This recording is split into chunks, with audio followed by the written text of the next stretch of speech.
Усе беларусы ведаюць, хто такія ваўкалакі.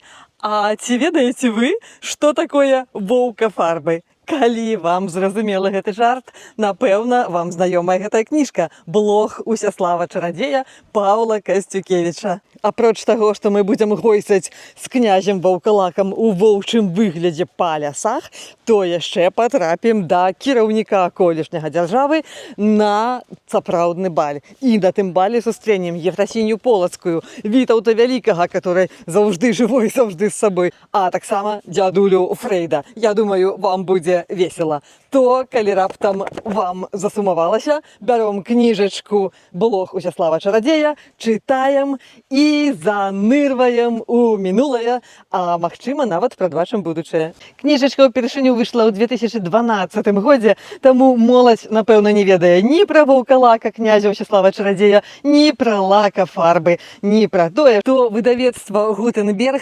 таксама заклала капсулу часу, выпускаючы ў серыі «Акно ў прозу» вось гэтую кніжку «Блог Усяслава Чарадзея».